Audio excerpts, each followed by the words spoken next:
Bien, vamos a continuar entonces con el curso. Estamos hablando de los ajustes, ¿no? Los ajustes para el cierre de balance. Un poquito repasando entonces, ayer habíamos visto los 7 asientos o los 7 ajustes tipo, ¿no? En este caso hablábamos que los asientos de ajuste al cierre de balance tradicionales era los ingresos acumulados o egresos también de alguna manera también incurridos, no pagados, no cobrados, y los ingresos también cobrados por adelantado, los gastos diferidos o gastos pagados por adelantado. Estábamos viendo lo que era la actualización, en este caso de activos. Ahora vamos a ver un poquito los pasivos y patrimonios, y la depreciación de bienes de uso también, y después ya de manera un poquito más rápida vamos a ver estos gastos, ¿no? Nos vamos a dedicar un poquito más también a ver el gasto por sueldos y salarios. Entonces habíamos visto en el caso de ayer la actualización, ¿no? La actualización. Dejo de compartir un ratito para abrir el archivo. Estábamos viendo también entonces que partiendo de lo que eran los estados financieros al 2023, también ahora hay que hablar de la actualización que se hace o hacemos de los pasivos y el patrimonio también, ¿no? En este caso entonces hemos hablado de la actualización de los activos, ahora vamos a hablar de la actualización de los pasivos y patrimonios, y luego vamos a hablar de la depreciación. Entonces, ¿por qué voy a hablar de la actualización de los pasivos? Porque el procedimiento es el mismo que la actualización de los activos, ¿no? Entonces, de esa manera es que nosotros vamos ahora a ver este registro. Estábamos partiendo ayer de un balance al 2022 en el cual habíamos actualizado los muebles, ¿no? Muebles, la depreciación también. Ahí habíamos hablado ya de los pasivos, ¿no? Entonces estábamos viendo lo que era el asiento propiamente. Déjenme abrir espérenme un segundito.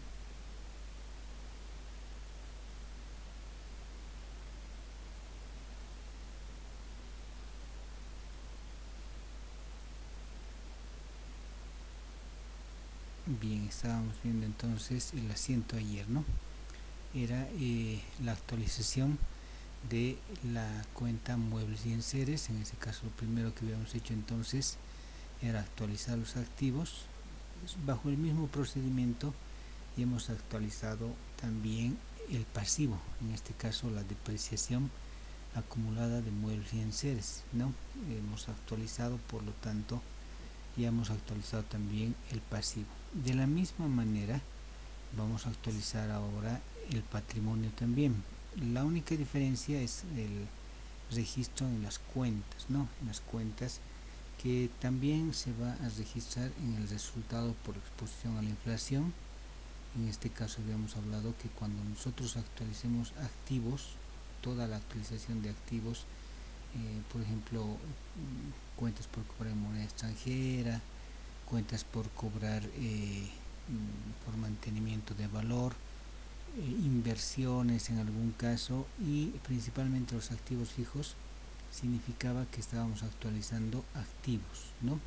Entonces toda actualización de activos siempre va a tener un ingreso no monetario matemático, que en este caso es el resultado por exposición a la inflación, la cuenta que refleja este gasto o este ingreso, perdón, de el ajuste, ¿no? Es decir, un ingreso, un incremento, pero con la particularidad que este es un ingreso matemático, no monetario, que obviamente va a afectar a los estados financieros. En este caso, ¿no? Este cuadro de actualización que tenemos va a afectar al estado de resultados, ¿no? En este caso, miren, acá nosotros vamos a sumar los ingresos a una utilidad y restar los gastos, que significa inflación o ajuste por inflación y tenencia de bienes, o si quieren también resultado por exposición a la inflación. Entonces sí o sí va a afectar matemáticamente al resultado. ¿Qué quiere decir? Los ingresos, en este caso digamos de venta de mineral, son propiamente monetarios. Hemos vendido mineral y obviamente tiene un ingreso monetario. A eso se resta el costo de venta, estamos hablando en un estado de resultados, ¿no? Y a esa pérdida, en este caso en ventas, se restarán los gastos operativos, ¿no? Y hasta acá entonces esta parte del estado financiero, si quieren, más allá de que sea pérdida, ganancia, etcétera, esta parte entonces de el estado financiero tiene que ver primero con todo aquello que significa monetario, ¿no? Es decir, que efectivamente se ha recibido y se ha pagado dinero contante y sonante. Entonces esto tiene que ver con lo monetario, ¿no? Y también esto tiene que ver con el núcleo de la empresa, es decir, que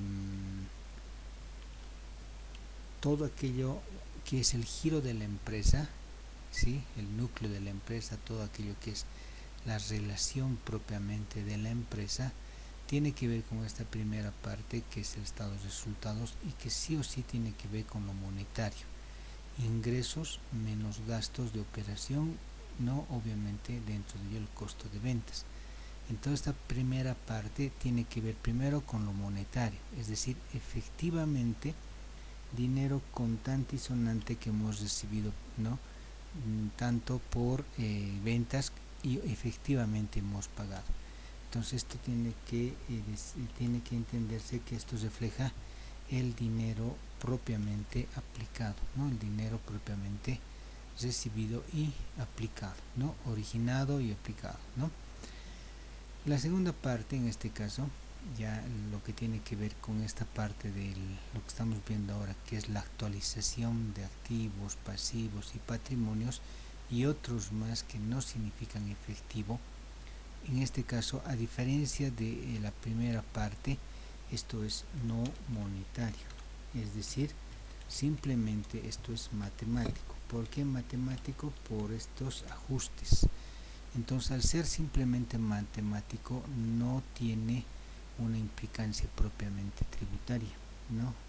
De alguna manera, entonces, cuando nosotros estamos haciendo o estamos reflejando información financiera, a los inversionistas no les interesa mucho esta parte. ¿Por qué? Porque esto no refleja propiamente si la empresa está siendo eficiente, si está siendo rentable o no, ¿no?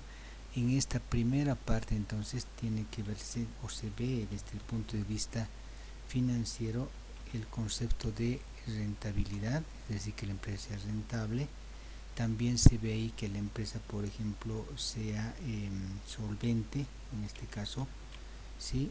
Y obviamente de alguna manera sea líquida, ¿no? Estos tres principios, que son los principios principales de las finanzas, tienen que ver con que la empresa, en este caso, aquí voy a corregir un poquito para que solamente entendamos, miren, no sería rentable la empresa. ¿Por qué? Porque si bien está vendiendo 100.000 bolivianos, su costo de venta son 200.000, o sea, este estado financiero está de alguna manera no reflejando una buena situación financiera, porque no es lógico, ¿no?, que vendas en 100.000 y que te haya costado comprar mineral, producir 202.000, no es lógico, ¿no?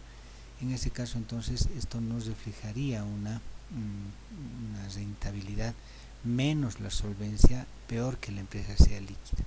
Entonces, esto es lo que le interesa esperen un segundito, es lo que le interesa en primera instancia a los propietarios de la empresa, ¿no? Entonces, de alguna manera, la posibilidad, si quieren, no sé si han visto ustedes, por ejemplo, el programa Shark Tank o Nadando entre tiburones, cuando un emprendedor está solicitando capital esos tiburones le piden datos de ventas, etcétera, básicamente sabiendo esta parte en la cual tenemos esta utilidad en operaciones, ¿no? Esta utilidad en operaciones, que es lo más importante para estos conceptos de rentabilidad, también conocida como EBITDA o en este caso la utilidad en operaciones, ¿no? Entonces, de alguna manera esto es, digamos, lo más importante desde el punto de vista de inversión, entendiendo que aquí es lo monetario y obviamente dinero contante y sonante. Vamos a suponer que en este caso, miren, haciendo un análisis ya financiero, acá la empresa no es rentable, ¿no? ¿Por qué? Porque su costo de ventas es el 100% mayor a la venta, por lo tanto ya no es rentable. Si nosotros, por ejemplo, haríamos un análisis financiero, entendamos que las ventas son el 100%, ¿no? ¿Y cuánto significa producir mineral en este caso? Es decir, los 202.000 dividido entre el total de la venta, en este caso esto estaría siendo mal generado, si quieren, ¿no? Por la empresa, negativamente estaremos perdiendo el 201%. Por lo tanto, estaremos perdiendo en este caso una utilidad, ¿no? La utilidad en este caso, ¿sí?, sería muy negativa para la empresa. Obviamente, ya desde el punto de vista de números, si se dan cuenta, no es lógico lo que estamos mostrando, ¿no? En este caso, miren, si haríamos esto, estaríamos perdiendo el 101%. Del 100% que hemos ganado, estamos perdiendo el 101%, que no es lógico. Pero vamos a modificar acá, ¿no? Vamos a poner que esto es 400.000. En ese caso, entonces, del 100% de las ventas, miren, el 50% es costo de ventas y le queda el 49% a la empresa para generar ya lo que es propiamente operación de la empresa, ¿no? En este caso, si quieren, ¿no?, los 194.000 dividido entre el total de las ventas después de ser empresa a la empresa, ¿sí?, le queda un 48% de cada 100 bolivianos. Entonces, eso es hacer análisis, por eso podemos decir que la empresa es rentable, solvente y líquida. Entonces, esta primera parte, que es el estado de resultados, es lo más importante desde el punto de vista empresarial. Eso no quiere decir de que esto no sea importante, ¿no?, sino es más prioritario para el inversionista ver si es rentable o no. Obviamente este 48% tendrá que compararse con otras empresas. Vamos a suponer la empresa C tiene una rentabilidad del 40%, entonces en este caso nosotros somos más rentables que ella. Pero la empresa B, nosotros somos la empresa A y la empresa B tiene un 60% de rentabilidad, entonces nosotros no somos tan rentables como esa empresa, y esa diferencia nos va a hacer solventes y nos va a hacer líquidos, ¿no?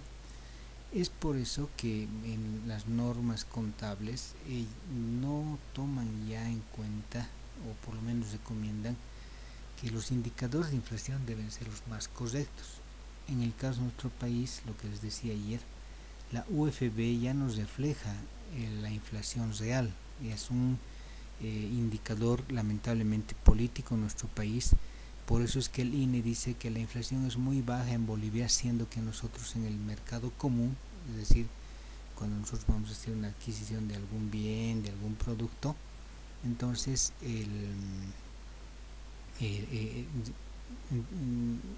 sentimos, valga el término, la inflación, ¿no? Los día a día están subiendo los precios, etcétera, entonces sentimos la inflación. Es por eso que el colegio profesional dice que ya no deberíamos hacer estos ajustes, porque el indicador, la UFB en este caso, no está reflejando la inflación real del país, ¿no? Tomando en cuenta las normas contables, deberíamos tener otro indicador que refleje con más precisión la inflación, ya sea el IPC, la moneda extranjera, etcétera. En este caso el dólar, que es la moneda de paridad para nosotros. Si hoy día se está cotizando a 11.50 por ejemplo, entonces nosotros deberíamos actualizar a esos 11.50, pero por eso es que el colegio profesional indica que la UFB ya no es un indicador que refleje la inflación. Pero más allá de ello, el decreto supremo 2451 y obviamente el Servicio de Impuestos Nacionales indica que sí o sí nosotros tenemos que hacer la actualización de activos, pasivos y patrimonios. Es por eso que afecta entonces al estado de resultados, miren, la inflación, ¿no? Tanto como ingreso en el caso de la actualización de activos y egreso en la actualización de pasivos y patrimonios, ¿no? Entonces, como ven en este caso, miren, teníamos 194.000, nos está ayudando, valga el término, ¿sí? En este caso un ingreso de 133.000, pero que es matemático, ya no monetario, y también estamos perdiendo más, ¿no? Los gastos en este caso o egresos matemáticos, pero de alguna manera entre 194.000 y 201.000 por estos cálculos matemáticos sí estamos teniendo un poquito más de posición financiera superior, pero entendiendo que esto es simple y llanamente matemático, es decir, los ajustes que estamos haciendo son matemáticos.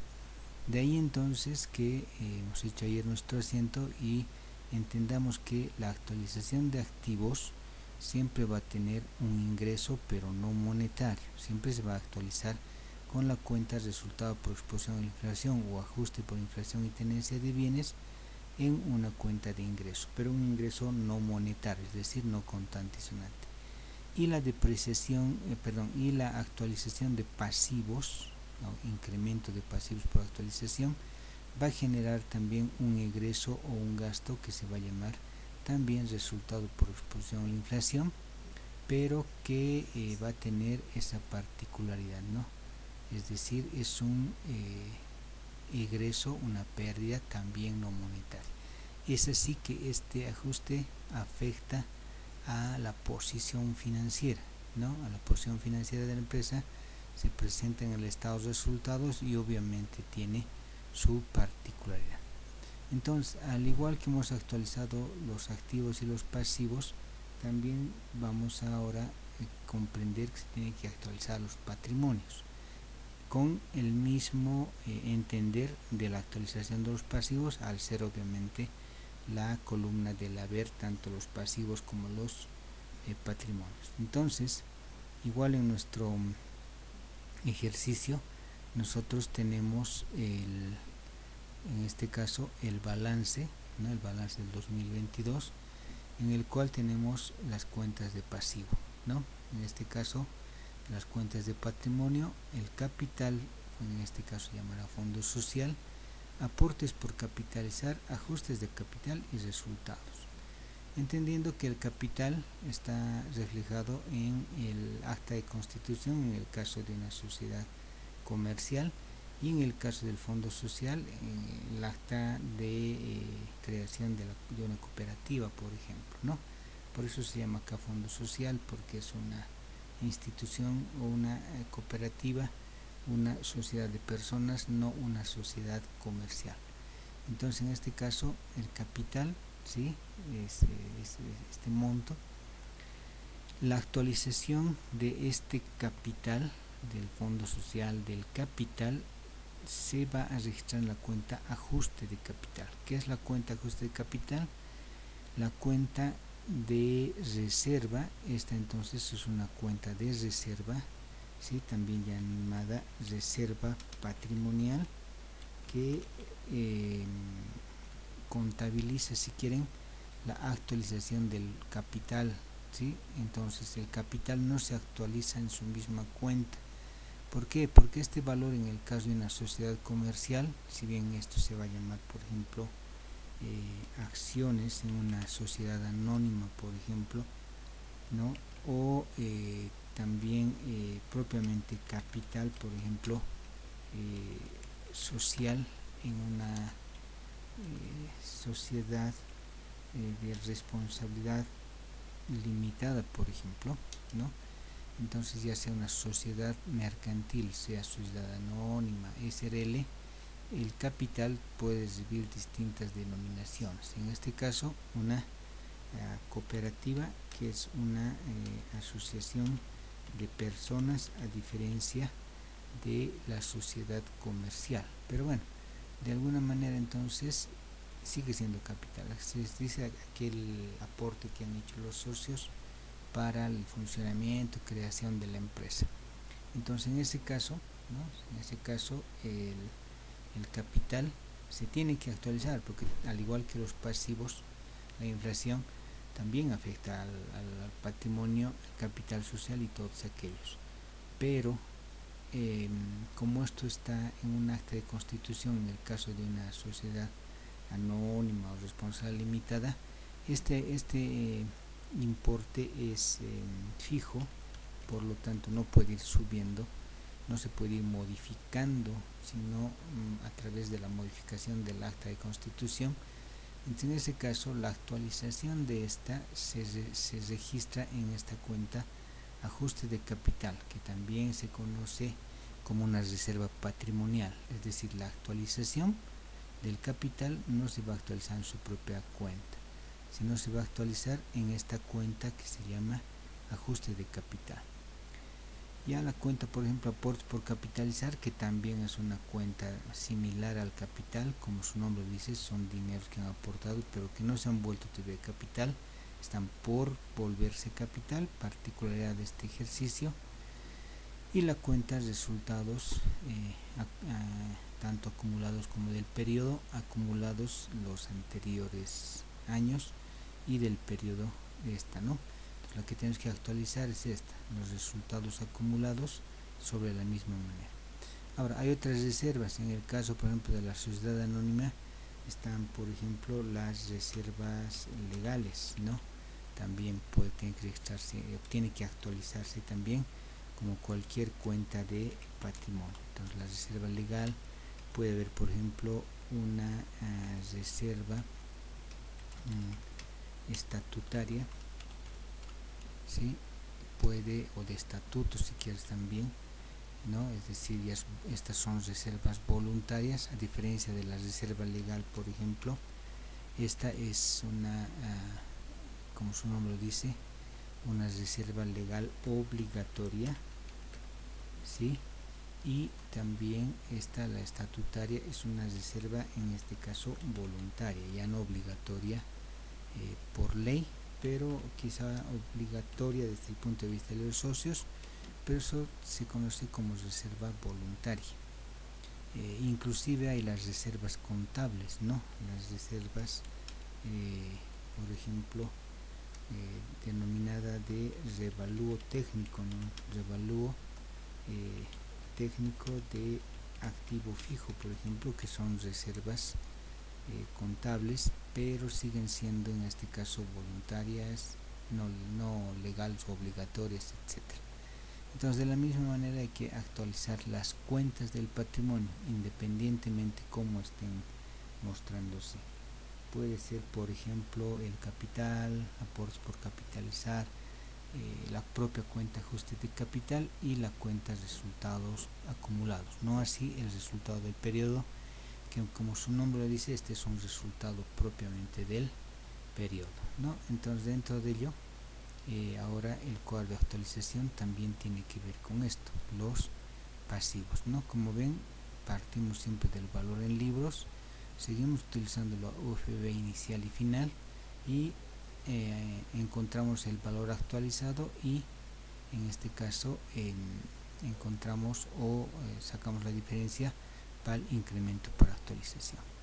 En este caso, entonces, aplicando la misma fórmula que hemos aplicado ayer, acá tenemos en el caso de la depreciación, acá tenemos, si quieres, la actualización del activo fijo, ¿no? Aquí tenemos la actualización del activo fijo, ¿sí? Esta actualización del activo fijo también nos servía para la actualización, en este caso, del pasivo, que era la depreciación acumulada. Al ser una cuenta de pasivo estamos haciendo lo mismo entonces ahora vamos a aplicar para aquello que es el capital, ¿no? Entonces miren, este mismo valor, estas mismas fórmulas ahora vamos a aplicar aquí para el patrimonio, ¿no? En este caso tenemos el valor en libros, ¿no? Valor en libros. Espérenme.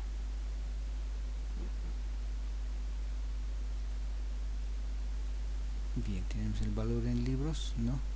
Esto dice se multiplica por la UFB final sobre UFB inicial. Lo mismo entonces nuestra fórmula sigue siendo la misma, ¿no? Valor en libros valor actual es igual al valor en libros por la UFB final sobre la UFB inicial. En este caso entonces este valor actualizado de en este caso el patrimonio, vamos a partir por ejemplo haciendo la actualización del capital, ¿no? La actualización del capital. Entonces aquí tengo el valor actual, valor en libros de capital. Vamos entonces acá y hacia nuestro cuadro o al balance, dice el valor es 274.976. entonces en este caso 274.926 por el mismo valor de acá, ¿no?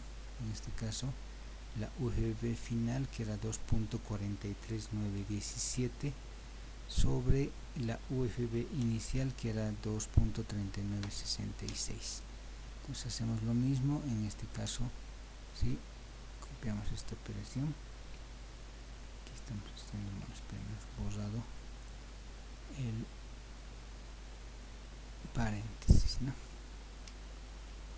Listo, entonces en este caso dice los 274.926 que era el fondo social o capital multiplicado por la UFB final sobre la UFB inicial, de la misma manera para todos, ¿no?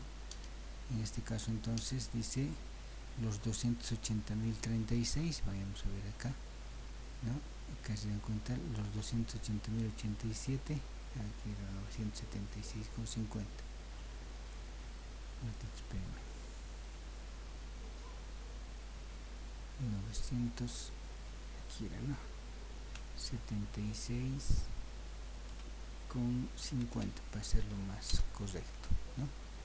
En este caso entonces 976,50, 976,50. Los 280.087 que están aquí en el cuadro de actualización, ¿no? Acá tenemos entonces los 280.087 y encontramos el incremento por actualización, los 5.011, ¿no? En este caso lo mismo, valor actualizado en libros, ¿no? Valor actualizado en libros, ¿sí?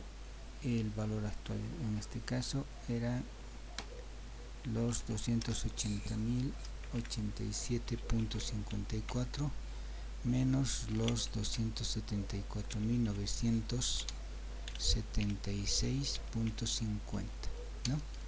En ese caso entonces nosotros hacemos el ejercicio de actualización, ¿no? Espérenme, está con su micrófono, espérenme. Entonces los 5.011 que sería la actualización. Entonces acá en el cuadro tenemos eso, miren. Se han actualizado las 4 cuentas que tienen en el balance la gestión 2022: fondo social, aportes pendientes, ajuste por capital y resultados acumulados, no así el resultado del periodo. Entonces ahí tenemos las 4 cuentas que están en el balance, ¿no? Con sus importes al 2022 por la UGB final sobre el inicial, y se ha entendido el valor actual, ¿no? Y en este caso los incrementos por actualización. Ahí entonces hay que empezar con el asiento.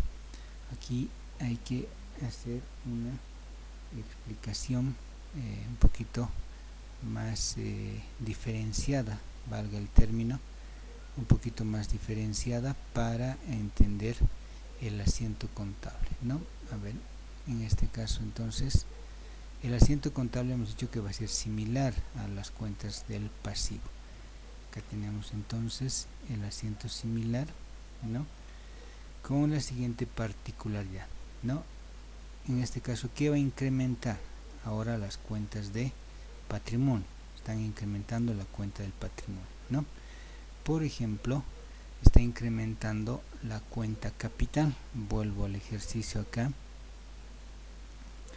Estamos incrementando la cuenta capital por inflación, pero este capital no se modifica sino a través de modificación del estatuto. Por eso esta actualización de 5100 se registra en esta cuenta que se llama ajuste del fondo social, ajuste de capital. Entonces en este caso nuestro asiento contable va a ser esto, mire, la cuenta ya en este caso de reserva se va a llamar ajuste de capital, ¿no? Ajuste de capital, una cuenta de patrimonio que está aumentando porque se ha actualizado el capital, y en este caso la cuenta de egresos resultado por exposición a la inflación por los 5.000 en este caso, ¿no? Los 5.011,04, ¿sí? Entonces esa es la primera particularidad. El capital no se actualiza en la misma cuenta, ¿no?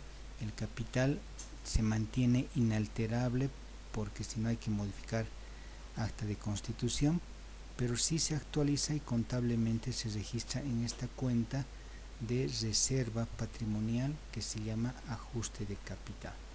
Luego, por ejemplo, acá tenemos la cuenta aporte de capitalizar, fondo social y resultados acumulados. En este caso, todas aquellas cuentas que se actualizan del patrimonio se contabilizan en sus mismas cuentas, ¿sí? De esa manera entonces, miren, ya hemos registrado aquí el capital. Ahora vamos a registrar estas otras cuentas patrimoniales que son en este caso las tres cuentas que se presenta en el balance. Obviamente si hay más cuentas, pues hay que presentarlas como se presenta en el balance. Entonces ahora acá vamos a hacer también nuestro asiento.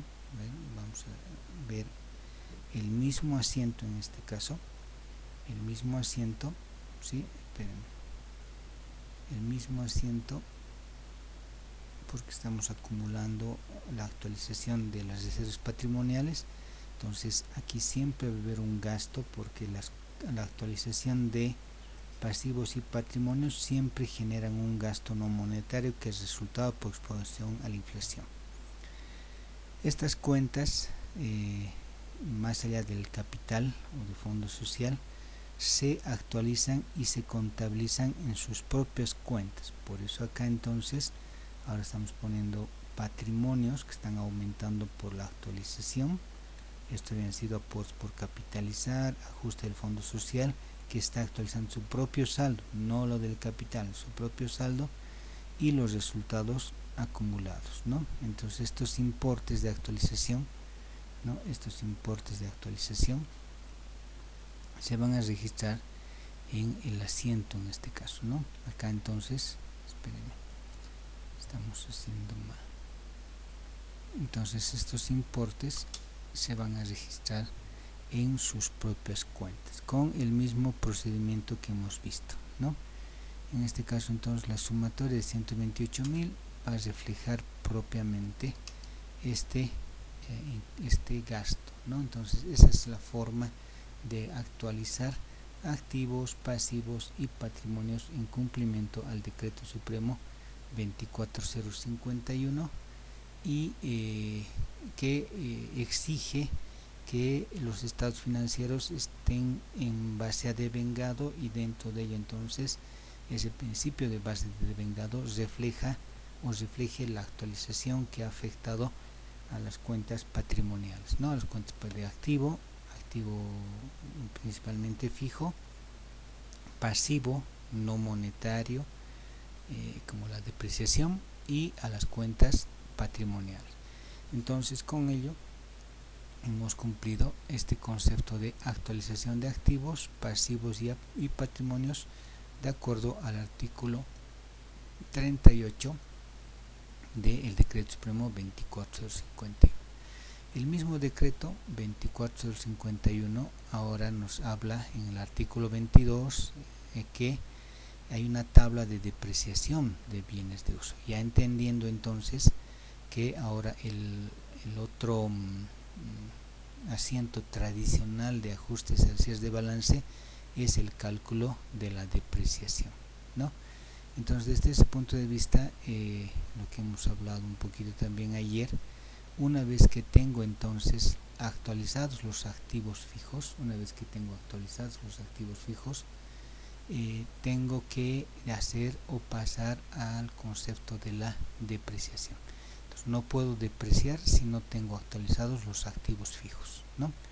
En este caso entonces, como ven, ¿no?, estamos en el 2022, hemos partido de este valor, hemos ajustado por 61,28. La depreciación ahora tiene que aplicarse sobre el valor en libros. Ya no estoy haciendo actualización, ojo, no, estoy ahora pasando a la depreciación, es decir, reconocer el desgaste físico de los activos fijos traducido en una moneda, ¿no? Dentro de ello entonces la depreciación tiene que estar en cumplimiento al Decreto Supremo 24/51, artículo 22, que dice que nosotros tenemos que depreciar los activos fijos en relación a lo que es el método, en este caso, de depreciación, ¿no? Entonces este método de depreciación que recomienda el Servicio de Impuestos se conoce como como método de depreciación en línea recta, ¿no? Método de depreciación en línea recta. Pero este método de depreciación no es el único, hay otros también, como por ejemplo el método de depreciación de volumen de producción, el método de depreciación por horas de trabajo, otros por ejemplo más aplicado a lo que es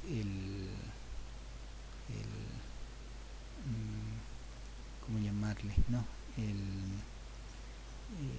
Los activos que se amortizan, que es una forma de depreciación si quieren, como las inversiones en algún caso, o los activos intangibles que tienen que ver con aquello que significa el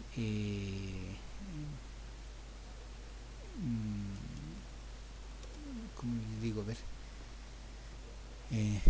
todo aquello que significa la inversión en bienes recuperables, la denominada amortización, ¿no? Por ejemplo, inversión en patentes, inversión en algún caso en investigación, etcétera, que no se deprecia, pero sí se amortiza, ¿no? Y esa amortización, que es similar el cálculo del procedimiento de la depreciación, que tiene que ver con la recuperación de la inversión, y esa recuperación tiene que ver con la amortización, ¿no? Entonces de esa manera es que también ahora lo que vamos a ver, la depreciación, se aplica a estos métodos, como por ejemplo el método de el método de dígitos crecientes y el método de dígitos no crecientes, ¿no? O decrecientes también en algún caso. Entonces desde ese punto de vista ahorita vamos a ver la depreciación y vamos a entender que había sido el decreto, ¿no? Entonces, a ver, déjenme buscar el artículo de la depreciación.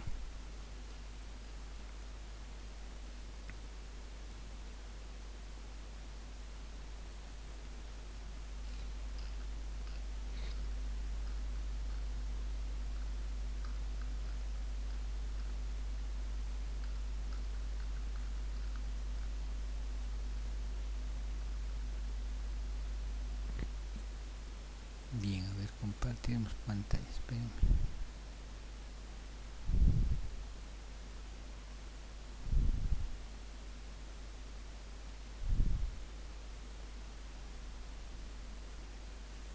Ya, entonces, compartiendo el decreto, como ven, el artículo 22 dice que las depreciaciones del activo fijo deben computarse sobre el costo depreciable, es decir, el valor en libros que hemos visto ayer, pero actualizado, ¿no?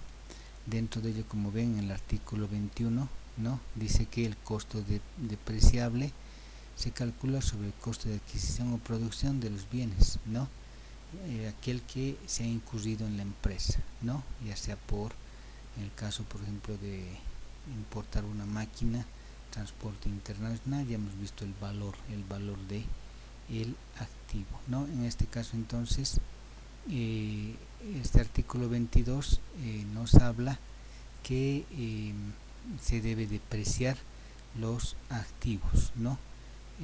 Habla ciertas particularidades, por ejemplo, como caso de empresas de distribución de películas, ¿no?, la depreciación o castigo, que es la eliminación del valor del activo, ¿sí? Dice, en este caso pueden ser el 50%, es decir, particularmente para cada tipo de activo aplica un porcentaje de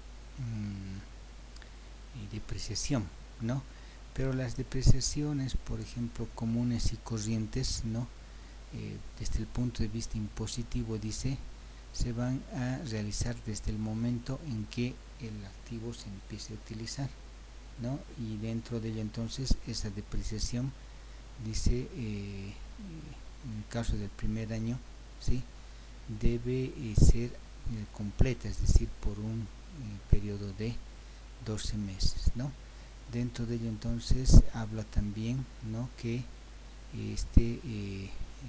esta depreciación debe realizarse en base a los coeficientes del artículo 22 anexo, ¿no?, a partir del primer año, ¿no? Entonces, dentro de ello nos habla que puede haber sistemas distintos, ¿no?, como el caso, por ejemplo, de la depreciación por horas de trabajo, pero en el caso de aplicar esos métodos, tiene el servicio de impuestos que expresar la aceptación, ¿no? El servicio de impuestos tiene que aceptar la aceptación, es decir, nosotros tenemos que solicitar o informar en algún caso que estamos utilizando un sistema de depreciación distinto, ¿no?, entendiendo que aquí nos están o nos exigen que nosotros utilicemos el método de depreciación de línea recta, ¿no?, de línea recta. Entonces, en esa depreciación de línea recta es que aplicamos la tabla del el anexo 22, ¿no?, la tabla del anexo 22. Ahí entonces empezamos nosotros a registrar ahora la depreciación. Partimos, espérenme, vamos, ya hemos dejado de compartir pantalla, espérenme. Entonces, de la misma manera, ahora, por ejemplo, acá ya tenemos el valor en libros, ¿no?, de, en este caso, los muebles. Entonces, este es el valor actual, este es el valor actualizado. Hemos dicho que este es el incremento por actualización y hemos dicho que esto es el valor en libros, ¿no? Entonces, o histórico también. Desde valor en libros actualizado a la fecha de balance, procedo a la depreciación, ¿no? Entonces, la depreciación en cuanto al método denominado de línea recta cumple la siguiente fórmula, ¿no? En este caso, la depreciación va a ser igual, ¿no? La depreciación va a ser igual a el valor histórico actualizado, en este caso, valor en libros también, valor actualizado menos el valor residual, ahorita explico qué es el valor residual, sobre el número de años de vida útil, ¿no? En este caso, el número de años de vida útil. Entonces, explicamos un poquito. El valor actualizado es aquel que se encuentra en mayor, así le vamos a poner, ¿no? Se encuentra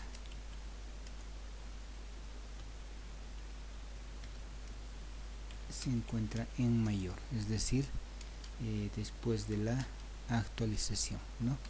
Se encuentra en este caso en mayor, después de la actualización, ¿sí? Después de la actualización. Ahora, el valor residual. ¿Qué es el valor residual? El valor residual, dice la norma, que el último año, una vez cumplido, por ejemplo, 10 años de los muebles y enseres, el valor del activo debe ser 1. En este caso el valor residual es 1, ¿sí? Si quieren, cumplido el tiempo autorizado de vida útil, que el caso, por ejemplo, de los muebles y enseres es 10 años, ¿sí? Cumplido, o el último año en este caso, el 10º año, debe reflejar ese activo, si lo seguimos teniendo obviamente, un valor de 1, ¿no? Un valor de 1, es decir, si nosotros tenemos 4.000 bolivianos, digamos, de valor en libros, en 10 años tendría que haberse depreciado 3.999, por eso la diferencia aquí va a ser 1, entendiendo que esto es el valor actual, ¿no? Y esta va a ser la depreciación que vamos a ir registrando en los 9 años de acuerdo a la tabla de depreciación del artículo 22 del decreto supremo 2451. Por eso esto dice va a quedar en 1, va a quedar en 1, ¿no? Va a quedar en 1. Entonces, dentro de ello, lo que nosotros ahora tenemos que entender es que ese 1 es el valor residual. Ahora, mucho va a depender, ¿no? Por ejemplo, que exista otro tipo de valores residuales, pero que tienen que ser autorizados por el servicio de impuestos, ¿no? O por lo menos conocidos. Entonces, de ahí surge esta primera parte. Y la vida útil, el porcentaje de vida útil, los años de vida útil, que lo determina el decreto supremo 24051. Por ejemplo, dice muebles tienen un año de vida útil o un tiempo de vida útil de 10 años. Por ejemplo, vehículos dice que tiene una vida útil de 5 años, ¿no? Y en el caso, por ejemplo, lo más cortito, el caso de un equipo de computación, dice que estos tienen un tiempo de vida útil de 4 años. Y lo más largo, en el caso de los activos fijos, un edificio que tiene, dice, 40 años, ¿no? 40 años de vida útil, ¿no? Entonces, esto dice la norma. En ese caso, entonces, nosotros respetamos lo que dice el decreto supremo 2451. Eso no quiere decir de que a rajatabla hay que cumplir. Si vos, desde el punto de vista profesional, es necesario utilizar otro método, entonces tendríamos que hacerlo, pero la única particularidad es que hay que avisar al servicio de impuestos, justificar en una nota la necesidad de utilizar otro método como línea recta, volumen de producción y otros, y no tendría por qué rechazarte el servicio de impuestos, pero dice la norma que debe ser de conocimiento del servicio de impuestos. Para evitarse esos problemas, etcétera, la contabilidad nacional, los contadores nacionales casi que hacen todos el método de línea recta, pero no porque esté obligado, sino para evitarse problemas de que el método nos observe en una auditoría del servicio de impuestos, una fiscalización, etcétera. Por ese hecho, entonces, de comodidad es que utilizamos siempre el método de línea recta, ¿no? Entonces, esta es la depreciación de línea recta. Ahora, ya aplicando entonces este concepto a lo que estamos haciendo ahora, sabemos que el valor actual a la fecha, en el caso del 2023, para en los muebles, en el caso de nuestro ejercicio, son 3.358,27. Reemplazamos entonces aquí 3.358,27, que es el valor actual, menos 1, ya con la explicación que les he dado del valor, y como es un mueble en ser, sobre 10 años, ¿no? En este caso entonces aplicamos nuestra fórmula matemática. Espérenme, vamos a copiar mejor. Aplicamos nuestra fórmula matemática en este caso, entonces 3358,27 menos 1, que es el valor residual, 3357, todo esto dividido entre 10, ¿no? Entonces 3357 dividido entre 10, la depreciación en este caso del año son de 335. Este valor entonces es el que ahora tengo que hacer en este asiento de ajuste, que es la depreciación, ¿no? Ya no por actualización, sino por la depreciación. Entonces registro a una cuenta que en este caso es también de gasto o egreso. La depreciación entonces es un gasto que se va a llamar en este caso depreciación de muebles y enseres, ¿no? En este caso el valor por el año 335,73 redondeando, ¿no? Y ahí aumento o registro una cuenta de pasivo que está aumentando, que es la cuenta depreciación, en este caso acumulada de muebles y enseres, ¿no? Entonces estoy registrando en cumplimiento a las normas este asiento de depreciación, en este caso por el mismo importe. Aquí ya no estoy actualizando, sino estoy contabilizando la depreciación, pero partiendo de que lo primero que tengo que hacer es actualizar el activo por inflación, luego proceder a la depreciación y obviamente los asientos de ajuste tanto de la actualización como la depreciación y su presentación en los estados financieros, ¿no? Entonces, volviendo a la presentación de estados financieros, ahí tenemos nosotros acá, por ejemplo, el balance del 2023, que la presentación del activo es en la columna del activo, obviamente, o en la columna del debe, o la columna de la izquierda de la partida doble, y en el balance hay que presentar con negativo la cuenta de depreciación acumulada. ¿Por qué? Porque esta es una cuenta de pasivo, pero reguladora de activo. ¿Qué quiere decir eso? Que estamos teniendo un valor de muebles y que estamos reconociendo la depreciación de ese mueble, y tenemos un valor residual matemático, en este caso en particular es de 1, ¿no? En este caso particular es de 1. Entonces esa es la presentación de esta cuenta que se conoce con nombre de la actualización de los activos, pasivos y patrimonios, y casada a la actualización de los activos, la depreciación de los activos fijos. Es la única cuenta teóricamente que tiene casada esta depreciación, ¿no? Esta depreciación. Entonces ese es el asiento tradicional, si quieren, de ajuste en cuanto a lo que son los activos y los pasivos. Si quieren, esa es la cuenta más tradicional de ajustes, ¿no? Bien, ¿alguna consulta?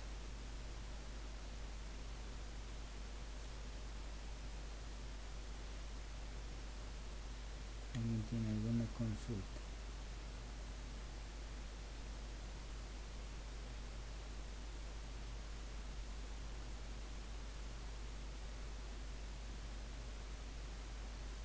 Bien, entonces ya hemos cumplido con este asiento o este tipo de ajustes de activos y pasivos, que se ha merecido una explicación un poquito larga, pero es la que más tradicionalmente se hace en el cierre de balance. Luego tenemos los ingresos y egresos ganados no cobrados, dentro de ello también los gastos, ingresos y egresos incurridos y no pagados, ¿no? los diferidos, que enseguida los vamos a ver. Entonces veremos primeramente esta parte: ingresos acumulados y gastos acumulados, ¿ya? Gastos acumulados, ¿sí? Luego vamos a ver los diferidos. Entonces vamos con los ingresos acumulados. Por ejemplo, ¿no? Si nosotros, a ver, partiremos copiando este asientito, esperen.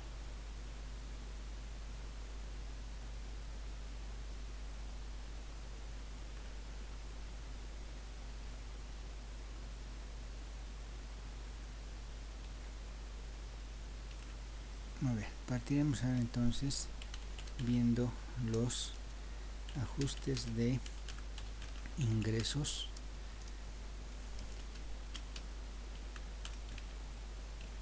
acumulados, ¿sí? Estos ingresos acumulados, en este caso, pero no cobrados, si quieren, entendiendo que este concepto de ingresos acumulados también le vamos a llamar así, ganados también pero no cobrados, tiene que ver, por ejemplo, con el interés, ¿no? Un interés, por ejemplo, entre otros, no solamente el interés, pero por ejemplo los intereses en un DPF o en algún caso en caja de ahorro, ¿no? Entonces siempre tomando en cuenta el entorno, ¿no? El entorno, ¿sí? En este caso vamos a poner que en fecha X, ¿sí? Se han depositado 10.000 bolivianos en una cuenta de DPF.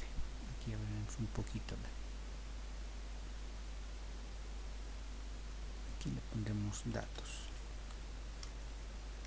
Sí, tenemos por ejemplo un capital que hemos depositado en caja de ahorro, digamos de 100.000 bolivianos, ¿sí?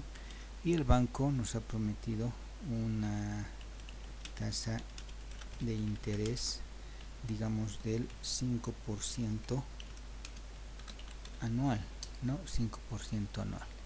Y supongamos que esto hemos depositado por un mes, ¿no? Hemos depositado, digamos, por un mes, ¿no? En este caso el banco siempre calcula mensualmente los intereses, pero para que me entiendan estamos hablando de un mes, ¿no? Entonces el asiento origen, aquí lo vamos a llamar así, el asiento origen, ¿sí? Del depósito tendría que haber sido esto, ¿no? Una cuenta de activo que obviamente aumenta por inversión, que se va a llamar, por ejemplo, caja de ahorro propiamente dicho, ¿no? Ojo que caja de ahorro es una inversión, no es disponible, así se llama caja, ¿no? Caja de ahorro también puede ser aquí, si hemos hecho por ejemplo un depósito en depósito a plazo fijo, DPF, que son inversiones. En este caso los 100.000 bolivianos, ¿no? Los 100.000 bolivianos. Seguramente aquí hemos hemos hecho, digamos, un traspaso de una cuenta bancaria o de caja también, un activo que ha disminuido, que en este caso seguramente se va a llamar, por ejemplo, banco, ¿no? Entonces los 100.000. Este es el asiento origen. El 31 de diciembre yo tendría que reconocer que esta inversión ha tenido o tiene una ganancia, por lo tanto la inversión está generando un rendimiento. Ese rendimiento para mí es un ingreso que quizá no lo estoy recibiendo, pero ya lo he ganado. ¿Cuál es la diferencia entre ganado?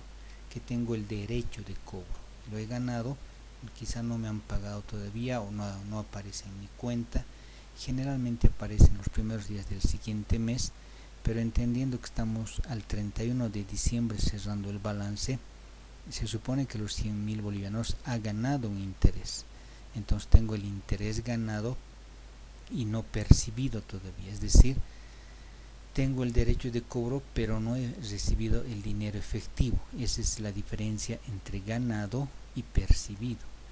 Entonces en este caso yo tendría aquí una cuenta ¿sí? Por cobrar un activo, en este caso exigible. Tengo el derecho de cobro a quién, a el banco. Entonces voy a registrar esta cuenta intereses, ¿sí? Ganados, en este caso por cobrar, ¿sí? Contra una cuenta de ingreso. Ahí está el principio de vengado. Estoy reconociendo un derecho, un ingreso que tengo, que está aumentando porque tengo ese derecho, que se va a llamar en este caso propiamente intereses ganados, ¿no? Pero en este caso es no efectivo. Entonces en este caso es una cuenta de ingreso que se va a llamar intereses ganados. ¿De dónde va a salir? Aplicando la fórmula, por ejemplo, del interés simple. El banco obviamente ya te puede proporcionar esto, ¿no? Interés va a ser igual al capital por el tiempo por la tasa de interés. Acá entonces lo que nosotros tenemos ahora es esto, ¿no? Dice interés va a ser igual al capital, en este caso los 100.000 bolivianos, por el tiempo, hemos dicho un mes, ¿no? Que sería en este caso, digamos, 30 días, si le ponemos mejor, 30 días, por la tasa de interés que nos dijo que era el 5%, ¿no? Entonces, aquí aplicando ya la cosa matemática, tenemos un capital de 100.000 por 30 días, ¿sí? Todo esto por el 0,05, ¿no? Que es, digamos, la tasa de interés. Pero como estamos hablando diario, aplicamos el año comercial, todo esto dividido entre 360, ¿no? De esa manera entonces es que nosotros ahora hacemos esta operación y el interés había sido 416.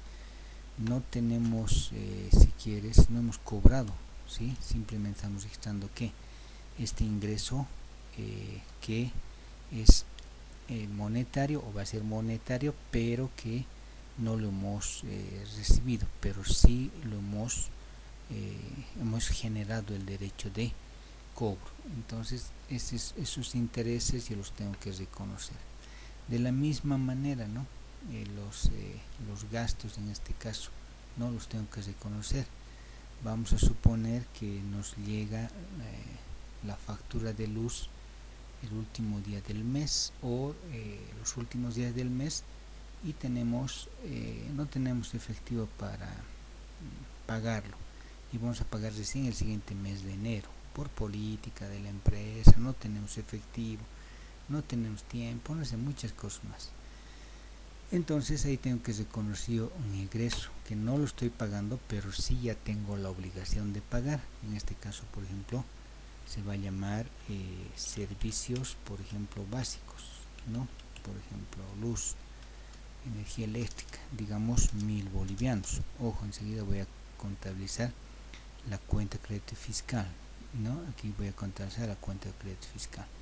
Entonces, un servicio básico, la energía eléctrica 10.000, no estoy pagando. Entonces aquí sí yo voy a registrar un pasivo, una obligación que tengo, que se va a llamar en algún caso, digamos, le vamos a llamar así, cuentas por pagar, servicios básicos por pagar, etcétera. Cuentas por pagar. Estoy reconociendo una obligación que tengo por servicios básicos. Ahí surge la particularidad de que hay que exigir factura. Por eso energía eléctrica generalmente te factura hasta el 23 de cada mes, ¿no? Es decir, se paga en el caso de energía eléctrica por factura anticipada, ¿no? En los servicios básicos generalmente nos cobran anticipado hasta el 23 de cada mes. Por ejemplo, factura 23, 25 de cada mes como máximo, factura virtualmente el de La Paz, servicios básicos. Y ahí entonces surge la importancia de tener las facturas en el periodo, el crédito fiscal, ¿no? En este caso el crédito fiscal IVA, que como sabemos es el 13% de los 10.000. en este caso serán 1300 y aquí seguramente los 8700. Como ves, no estoy registrando pagos, tanto cajas ni bancos, solamente estoy reconociendo ingresos, derechos de ingreso que tengo por cobrar, y en este otro caso ingresos o obligaciones que tengo que reconocerlas en cumplimiento a este tipo de ajustes. Volvamos acá al ejercicio o a la teoría. Ingresos ganados no cobrados, gastos acumulados o incurridos y no pagados, ¿no? Entonces estas dos formas, si quieren, de ajuste tienen que ver con ese tipo, e inclusive los gastos incurridos, que está muy orientado donde a la planilla de sueldos y salarios, que enseguida vamos a ver, ¿no? Entonces tengo que reconocer que yo debo, por ejemplo, un sueldo a lo que es el personal de la empresa, la mano de obra de la empresa, que en muchos casos se paga el primer hasta el quinto día del siguiente mes, pero yo al cierre de balance mensual o anual en algún caso tengo que reconocer este sueldo y salario. ¿Ya? ¿Alguna pregunta hasta ahí?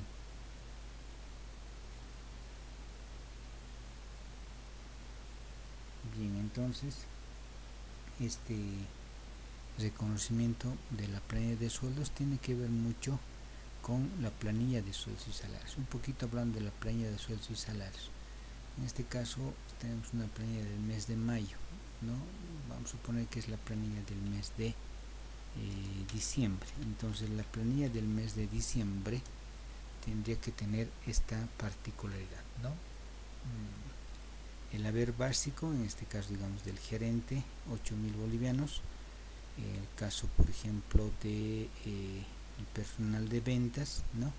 Entonces, más allá de que tenga o no, por ejemplo, bonos de antigüedad, horas extras, etcétera, el total ganado es lo importante. Entonces, este total ganado es la suma del haber básico más todos aquellos bonos, horas extras dominicales o todo aquel pago que se haga en relación al factor trabajo, bonos, bonos de antigüedad, horas extras dominicales y feriados, como comisiones por venta, otros bonos especiales como los bonos, por ejemplo, de frontera, etcétera, desde el punto de vista que sea recurrente, es decir, todos los meses se pague, ¿no? Entonces, si todos los meses pagamos haber básico y bono de antigüedad, no hay donde perderse de esos dos gastos. Entonces el total ganado va a ser la suma de todo aquello que signifique el factor trabajo. En este caso, tomando en cuenta el gerente, 8.000 bolivianos, dice que gana, su total ganado es 8.000 bolivianos. Estos 8.000 bolivianos se tienen que descontar los aportes, en este caso, ¿no? Los aportes obligatorios por ley, conocidos también como aportes laborales, y que son el 10% de la capitalización individual o para la jubilación del trabajador, el 1,71% que es el riesgo común, el 0,5% que es el pago a la AFP, o hoy se llama gestora pública también, pero sigue siendo un fondo de pensiones, y el aporte solidario, que es aquel aporte que hacemos para los adultos mayores o la jubilación de los adultos mayores. Entonces en ese caso sumamos el 12,71%, ¿no? Que son los aportes. Entonces estos son pasivos para nosotros. Esta parte que estoy mostrando para nosotros son pasivos, ¿no? Entonces tengo que registrar esos pasivos, tengo que hacer estos gastos que representan una obligación que tengo yo con estos entes oficiales, que son la gestora pública, para los gastos que se está haciendo a favor del trabajador, o en este caso las retenciones que se está haciendo al trabajador. Por lo tanto, no es para mí como empresa, sino es un pasivo, una obligación que tengo con estos entes del Estado, ¿no? Y tengo que reconocer aquí un gasto que va a ser en este caso el sueldo, ¿no? Entonces estos dos los tengo que reconocer, ¿no? Un gasto y un pasivo. Ustedes saben, gasto que aumenta ver al debe, pasivo que aumenta variable. Pero además, por ley también tengo que reconocer que este gasto está generando otros pasivos para mí que se llaman los aportes laborales. Quien paga estos aportes laborales es el trabajador, ¿no? El trabajador. ¿Sí? A partir de octubre de este año dejó de ser el 16,71%, ¿sí? Entendiendo que en este caso, ¿no?, el aporte solidario ha subido un 3,5%. En este caso entonces el 3,5% hace que este 16,71, ¿sí?, haya subido, ¿no? Espérenme, vamos a modificar aquí. Haya subido.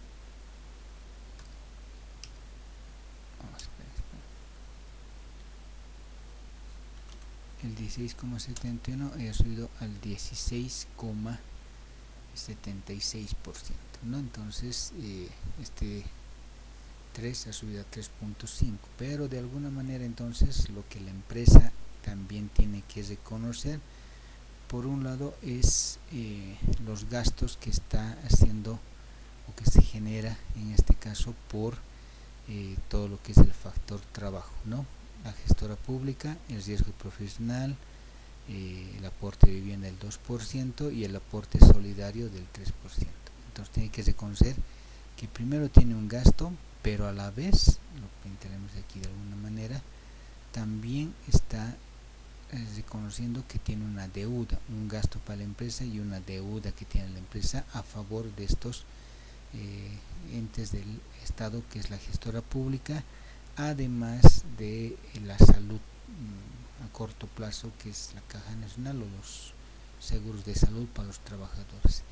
Y ahí surgen las previsiones, ¿no? Las previsiones que son también obligaciones laborales que la empresa tiene que cumplir por el trabajador, que es la previsión para indemnizaciones, la provisión para aguinaldos y en algún caso la previsión o provisión de prima, ¿no? De prima. Entonces, como ven, miren, aquí estamos reconociendo gastos pasivos y pasivos también a corto y largo plazo de la empresa. Pasivos con gestores estatales como la Caja Nacional de Salud, la gestora pública, y pasivos con la propia empresa, que son las previsiones y provisiones. De ahí entonces que surge nuestro asiento contable, ¿no? En este caso, como ven, acá tenemos el asiento de el registro de la planilla, ¿sí? Estoy registrando en este caso gastos que están aumentando, egresos que están aumentando, por ejemplo, por lo que es los sueldos, ¿no? Entonces acá estamos registrando un incremento de haber de sueldo, bono de antigüedad, horas extras dominicales, que son gastos de sueldos, además de los aportes patronales, ¿no?, que son también en este caso gastos que tiene que cumplir la empresa, incluidos en algún caso, por ejemplo, aquello que hace años ya no se paga, que es el aguinaldo por Bolivia, y en otros casos aportes especiales, como en este caso Infocal. No hay ya Infocal, pero hay otro tipo de aportes, ¿no? Por ejemplo, aportes a ciertos grupos sociales, etcétera. Pero de alguna manera entonces estamos registrando gastos que se conocen pero que no se están pagando. Por eso aquí estoy registrando ahora a un pasivo que ha aumentado, que en este caso va a ser los sueldos por pagar y otros pasivos que han generado esta planilla de sueldos o el factor trabajo, que son aquello que he descontado al trabajador pero que no me pertenece a mí, los aportes laborales, aquello que yo tengo que pagar por el trabajador, que son los aportes patronales, ¿no? Los aportes patronales, y estos otros, ¿no?, que también son pasivos, las provisiones y previsiones, que son pasivos a corto y largo plazo. La previsión es un pasivo a largo plazo y la provisión es un pasivo a corto plazo. Por ejemplo, provisión para aguinaldos, es decir, que en el año se va a pagar, va a desaparecer, se va a consumir. La previsión es que no sabemos cuándo se va a ejecutar, se va a pagar para poder eliminar este pasivo. Entonces estamos reconociendo, como ven, gastos y obligaciones que según nuestros asientos de ajuste son también en este caso un gasto incurrido, el sueldo y salario, las premisas, etcétera, pero que no están siendo pagados, y que estoy reconociendo en este caso los gastos propiamente incurridos. ¿Ya? ¿Alguna pregunta?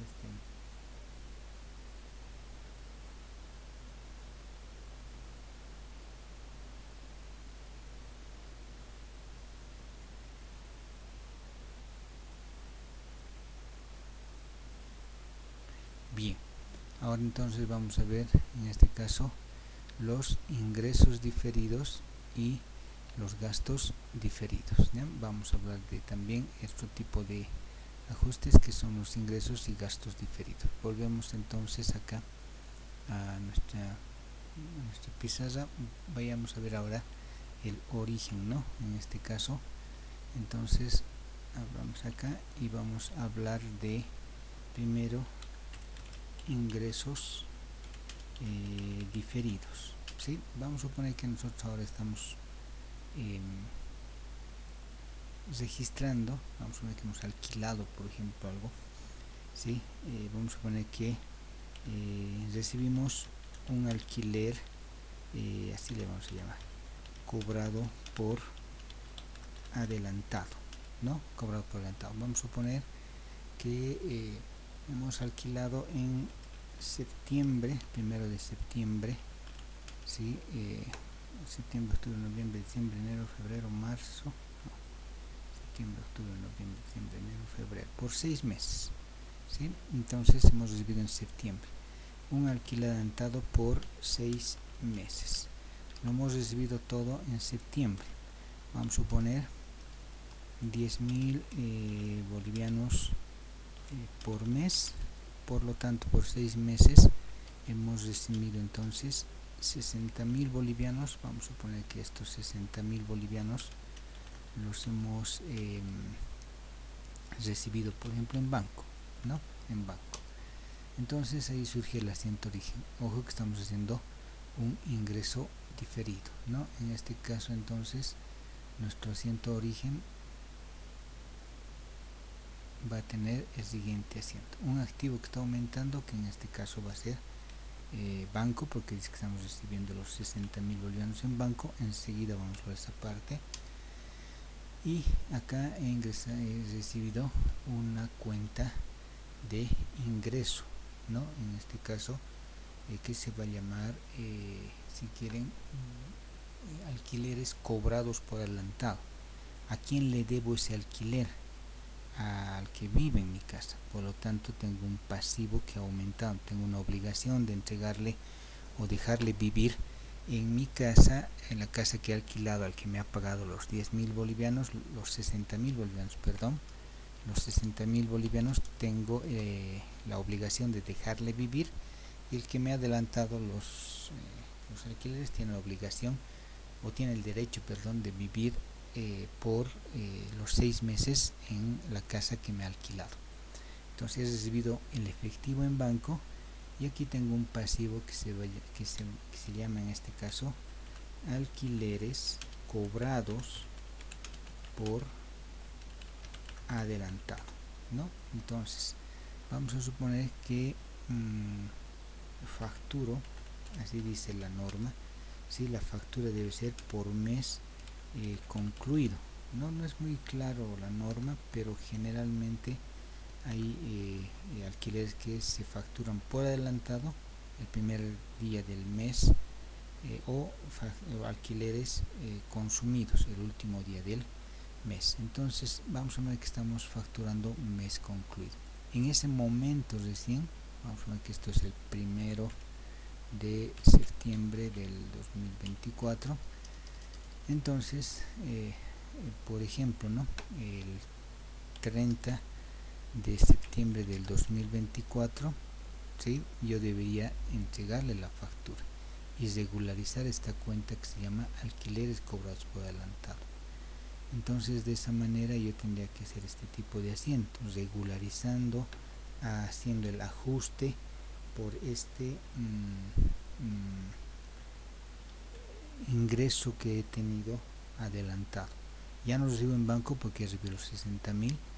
En ese caso entonces ahí sí yo tengo que hacer ahora sí la cuenta de gasto. En este caso, si quieren, no la cuenta de gasto o egreso, no, perdón, a ver, espérenme, hemos recibido por alquiler por adelantado, ¿no? Entonces ahora sí voy a recibir yo aquí la cuenta de ingreso, ¿no? Entonces vamos a partir de las cuentas de ingreso, ¿sí? Aquí tengo un pasivo, por lo tanto este pasivo se tiene que regularizar acá, ¿sí? Alquileres cobrados por adelantado por un mes, ¿no es cierto? En este caso, ¿sí? Yo tendría que recibir, ¿sí? O tendría que llevar en este caso, ¿sí? Este alquiler cobrado por adelantado, que era un pasivo, tendría que llevarlo a lo que es un ingreso, ¿no? Y dentro de ello entonces yo tendría que facturar este alquiler. Entonces ahí surge un poquito, espérenme, vamos a borrar esta parte. Entonces, partiendo de ese concepto de facturar, yo tengo que registrar un gasto para mí que va a ser por la factura un impuesto a la transacción, ¿no? Un impuesto a la transacción, 3% de 10.000, en este caso 300. Como ya he recibido este dinero, tengo que dar de baja lo que se está consumiendo, en este caso el pasivo que está disminuyendo. ¿Cuál era el pasivo? Alquileres que ya han sido cobrados por adelantado. Simplemente en este caso estoy regularizando o ajustando lo cobrado por adelantado, que es diferido. En este caso 10.000, 10.000 por mes. Como he facturado ahora, aquí entonces tengo que recién reconocer la cuenta de ingreso, un ingreso que está aumentando una vez que se ha consumido el alquiler. En este caso entonces una cuenta de ingreso que se va a llamar alquileres. También en algún caso se llaman alquileres percibidos, es decir que efectivamente ya se ha consumido, alquiler percibido, y ahí surge el débito fiscal IVA. ¿Por qué? Porque estoy facturando, ¿no? En este caso 8.700, ¿sí? Acá va a también entonces generar el otro pasivo, el pasivo fiscal que está aumentando, que es el débito fiscal, y el otro pasivo también que está aumentando en este caso, que es el la contracuenta del impuesto, ¿no? Impuesto a la transacción, pero por pagar, ¿no? En este caso 1.300 y los 300 que significa el gasto. Entonces con ello, como ven, ya hemos regularizado el ingreso diferido. Es similar el gasto, ¿no? Cuando al otro lado ahora, ¿no? Nosotros ahora, a ver, hagamos esto. Vamos a hablar de un egreso diferido. Lo mismo, ahora estamos yendo al otro lado de la cancha. Ahora nosotros vamos a pagar, en este caso, el alquiler, ¿no? Hemos alquilado una vivienda para oficinas, digamos, ¿no? Entonces estamos registrando un egreso diferido. En este caso estamos registrando el alquiler pagado. Lo mismo, en el mismo caso. En este caso entonces estoy pagando, dice, con banco, ¿sí? Estoy pagando con banco. Mi activo entonces está disminuyendo, los mismos 60.000, y tengo un derecho de cobro que es el activo diferido, que significa los alquileres ahora pagados, ¿no? Pagados, esa es la diferencia nada más. Pagados por adelantado, los mismos 60.000. Una vez que se ha incurrido entonces, ahora yo recién registro propiamente el gasto. En este caso va a ser alquileres pagados, una cuenta de gasto, alquileres pagados, ¿sí? Aquí voy a registrar una cuenta del activo exigible, que es el crédito fiscal, porque me están facturando, ¿no? El crédito fiscal, y seguramente esto vamos a ahora regularizar esta cuenta, alquileres pagados por anticipado, que era un activo que ahora está disminuyendo, un activo, si quieren, diferido, que está disminuyendo, ¿no? Por el mes. En este caso dice los 10.000, y aquí seguramente vamos a registrar el 87% de los 10.000 y el 13% de los 10.000. Entonces, estos son los asientos tradicionales que tienen que ver, por ejemplo, con alquileres, seguros pagados por adelantado, honorarios pagados por adelantado, servicios pagados por adelantado y otros más, ¿no? Entonces, desde ese punto de vista, ese tipo de asientos son aquellos que tienen que ver con este otro tipo de asientos tradicionales del ajuste, que son los ingresos y gastos diferidos o pagados también por adelantado. Entonces hay que tomar en cuenta estos conceptos cuando estemos cerrando balance, si se están cumpliendo o no, ¿no? Y finalmente, la previsión para cuentas incobrables, ¿no? Que enseguida vamos a hablar. ¿Alguna consulta hasta ahí? Ya, déjenme abrir un archivo entonces, espérenme.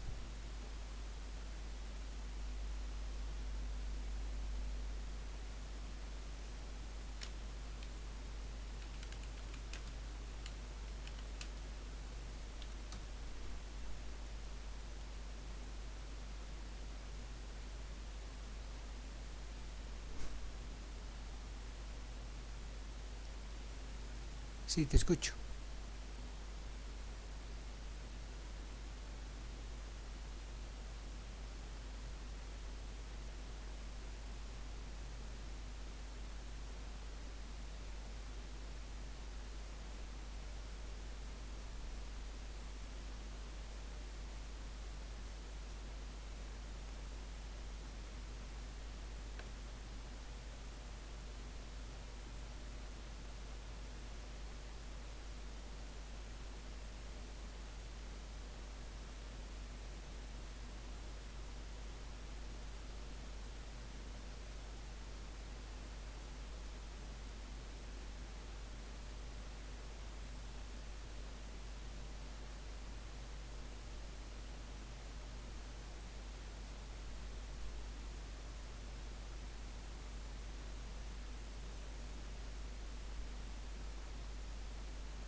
Ya, a ver, partiremos de la parte primero normativa.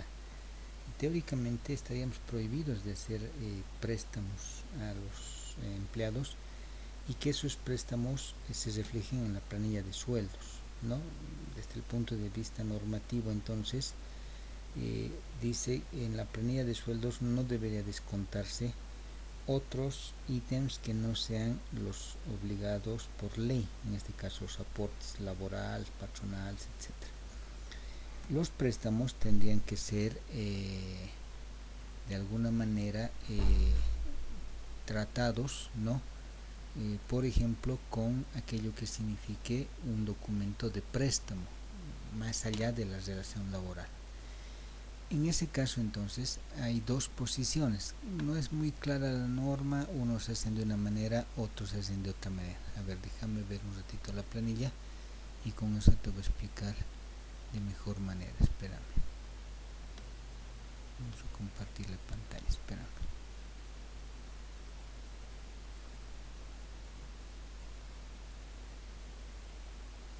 Bien, entonces, si nosotros tendríamos, muchos contadores hacen de esta manera, ¿no? Tenemos aquí la planilla de sueldos, ¿no? Obviamente dice la norma que los únicos descuentos que se pueden mostrar en la planilla de sueldos son aquellos que tienen que ver con los aportes obligatorios, y en algún caso los descuentos voluntarios. Por ejemplo, ¿cuáles serían esos descuentos voluntarios? anticipos al personal, entendiendo que el anticipo no puede pasar el 20% del sueldo, ¿no? Entonces imagínate que vamos a suponer, ¿no? La persona gana 2.500 y le estamos descontando 1.000 bolivianos, digamos, del préstamo que lo hemos hecho. No podría ser tomado como anticipo, y ahí viene que yo tendría que descontarle el préstamo, pero la norma dice que no debería haber préstamos porque no tiene nada que ver con la relación laboral, entendiendo que en muchos casos estos famosos préstamos, o esta palabra de préstamos, en algún caso es tomado como acoso laboral inclusive, ¿no? Es decir, muchos, por ejemplo, en el caso de nosotros en contabilidad, no has pagado bien el impuesto, vos tienes que hacerte cargo del impuesto. Teóricamente esto es prohibido, se puede tomar como acoso. ¿Y cómo le hago figurar en la planilla para descontarte, entre comillas, como que te he prestado?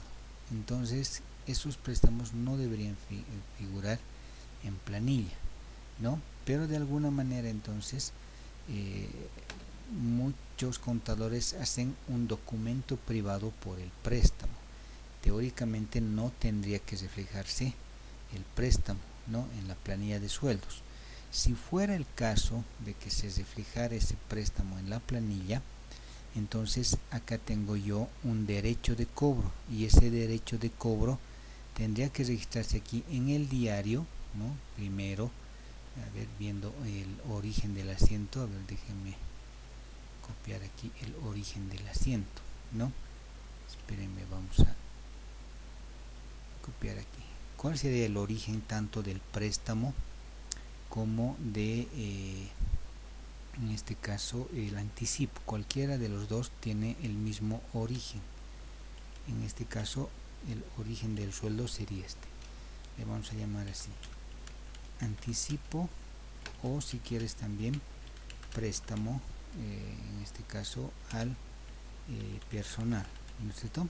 Entonces aquí estoy generando un activo exigible que está aumentando. Vamos a suponer 1.000 bolivianos, ¿no?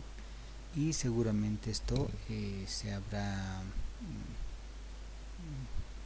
dado, si quieres, ¿no?, con lo que es el banco. Entonces aquí seguramente banco, caja, etcétera, cualquiera de los, un activo que está en este caso disminuyendo. Así entonces los 1.000 bolivianos, ya sea por anticipo o préstamo, se han originado. Entonces, si en la planilla yo estoy descontando, perdón, estos 1.000 bolivianos, vuelvo al asiento, o en este caso la planilla. Si aquí en el asiento yo estuviera descontando, ¿no?, estos 1.000 bolivianos, si estuviera descontando este préstamo de 1.000 bolivianos, ¿sí?, este préstamo de 1.000 bolivianos estaría descontando, ¿sí? Entonces ahí se ha originado este derecho de cobro, y yo en el pago de la planilla tendría que descontarlo acá, ¿sí? Tendría que descontarlo, es decir, miren, un activo exigible que en este caso está disminuyendo porque le estoy descontando en su planilla. Pero hay que tener en cuenta ese aspecto normativo. Aquí tendría que ir los 1.000 bolivianos, ¿no?, como descuento, siempre y cuando se refleje en la planilla, ¿no?, en la planilla. Ahora, para evitarse esas cosas, muchos contadores hacen el mismo asiento, en este caso de origen, y al pagarle la planilla, o inclusive, ¿no?, en algún caso se confía en el trabajador y se le pide que una vez pagado el sueldo, él inmediatamente haga el depósito a la cuenta, ¿no? Entonces en este caso será la cuenta banco contra la cuenta, en este caso, de préstamos del personal. Ahí está la diferencia entre lo laboral y lo civil. Por buena gente nosotros le hemos prestado al trabajador, me está depositando su cuotita mensual, un activo que aumenta, y ese activo exigible que tiene que ver con el préstamo personal se está descontando, activo que está disminuyendo. Entonces, para evitarse problemas laborales es mejor tomar esto, que es una recomendación contable que sí tiene que ver mucho con el trabajador desde el punto de vista de productividad, lealtad al trabajador, ayuda social al trabajador y muchas otras cosas más. Pero ahí entra esto, ¿no? Lo civil, entra el código civil, un acuerdo entre partes que no tiene que ver nada con lo laboral. Y si fuera, ¿no?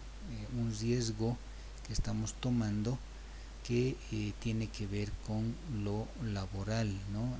Teóricamente está prohibido, pero se da el caso y tendría que ver con lo laboral.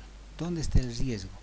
El riesgo está en que cuando el trabajador por alguna razón sea de alguna manera renuncie, exija derechos laborales, etcétera, cuando vaya al Ministerio de Trabajo a hacer una denuncia, por ejemplo, el Ministerio de Trabajo va a sancionar a la empresa si es que nosotros hemos tomado aquí estos préstamos, e inclusive en el finiquito no se va a poder recuperar este préstamo. Igualito vamos a tener que confiar en el trabajador que él nos devuelva al momento de concluir la relación laboral este préstamo que hemos hecho, ¿no? Entonces son particularidades que hay que tener, pero fuera el caso de uno u otro caso, ¿no? Es decir, que estamos nosotros ya sea prestándole al trabajador, espérame, está con su esperemos ver quién es.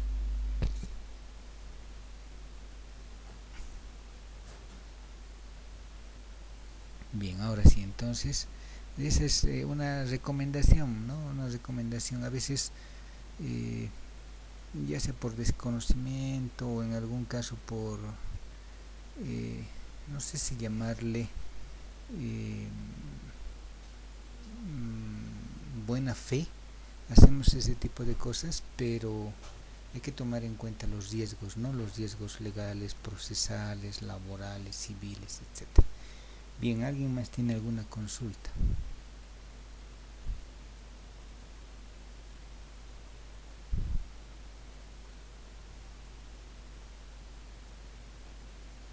Bien, pasamos entonces ahora a ver lo que es este concepto de el último asiento, que no es muy conocido, pero sí también tiene que hacerse, especialmente con los créditos comerciales que damos como empresa, ¿no? Los denominados, en este caso, los denominados créditos comerciales, ¿no? Entonces, un ajuste muy orientado al crédito comercial, en este caso es la previsión para cuentas incobrables. ¿Qué es una cuenta incobrable? Aquello que no nos va a pagar, aquel crédito que la empresa no nos va a pagar, ¿no? Déjenme un ratito, vamos a dejar de compartir y vamos a ver de manera completa esta pantalla. Bien, entonces los créditos, en este caso créditos comerciales, ojo que esta previsión para cuentas incobrables es aplicada solamente a los créditos comerciales. Lo que hace un momento me preguntabas, si yo he prestado a mi trabajador, es un crédito, pero no es un crédito comercial, solamente es un crédito administrativo. Entonces, en este caso, ¿no? Lo que nosotros ahora entendamos es que esta previsión para cuentas incobrables, este ajuste solamente es aplicado a los créditos comerciales, no hacia los créditos administrativos, en este caso como el ejemplo que hemos hablado hace un momento, solamente aquello que significa dar crédito a los clientes. Por eso surge esto en las cuentas por cobrar comerciales, y que el artículo 17 del Decreto Supremo 2451 reglamenta cómo tendríamos que llevar esta incobrabilidad, entendiendo que incobrable significa que no nos van a pagar, no nos van a pagar nuestro crédito, no nos van a pagar nuestro crédito porque el cliente no nos puede pagar, inclusive en algún caso podría haber fallecido, por ejemplo, ¿no?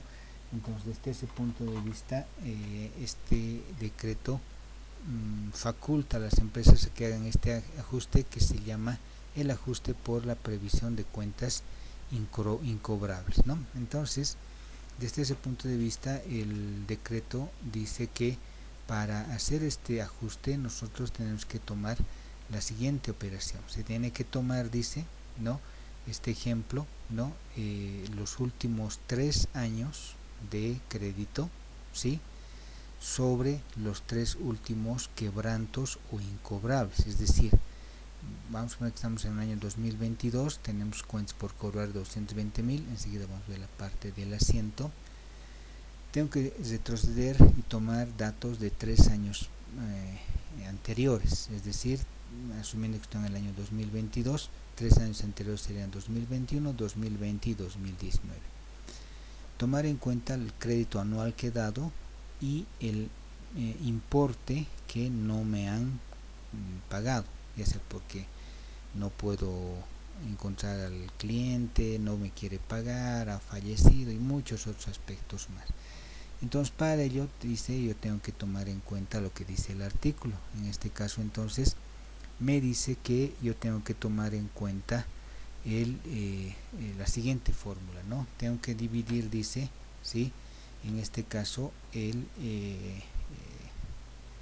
los últimos quebrantos y dividirlo sobre el total de los créditos que hemos dado este año, y en ese caso dice multiplicarlo por 100 para que salga un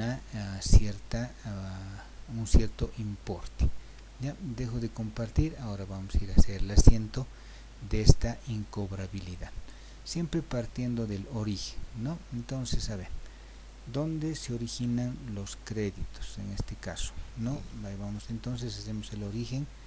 Ahora vamos a hacer lo que es en este caso el último tipo de asiento, que como ven está determinado por ley, la denominada previsión de o para cuentas incobrables, ¿no? La previsión de cuentas incobrables. Entonces, ¿cuál es el origen? Damos un crédito, ¿no? En este caso vamos a dar un crédito comercial, ¿sí? Un crédito comercial. Ustedes saben que el asiento de ventas tiene que ver con esto, ¿no? Déjenme un poquito poner en blanco el asiento. Entonces, ¿qué es lo que hacemos nosotros cuando damos un crédito? ¿No? Registramos a un activo exigible, en este caso, que va a ser el crédito, ¿no? Y esto se va a llamar, en este caso, podrá llamarse la cuenta clientes, ¿no? Enseguida les voy a explicar por qué también es importante esto. Clientes, por ahí cuentas por cobrar, ¿sí? También podrán llamarse documentos por cobrar, ¿no? Ahorita les voy a explicar por qué es importante esto, cobrar, ¿no? Cualquiera, pero al final estamos dando un crédito. Inclusive acá podemos tener en la cuenta, por ejemplo, hipotecas, y en el caso muy especial de los bancos, por ejemplo, cartera, ¿no? Enseguida les voy a explicar por qué es importante el saber utilizar las cuentas. A ver, déjenme un poquito para que no quede feo, espérenme. Entonces, enseguida vamos a explicarles esta parte muy especial, esta cuenta hipotecas o cartera, a diferencia de estas otras cuentas. Enseguida lo voy a explicar, pero veremos el origen. Entonces, cuando yo vendo al crédito, 60,000 bolivianos en este caso, se origina un activo exigible, y como todo asiento de ventas, ahí tengo el asiento de gasto, un gasto que está aumentando, un ingreso que está aumentando, que en este caso se va a llamar, dice, el impuesto a la transacción. Esperen, creo que no estamos compartiendo, esperen.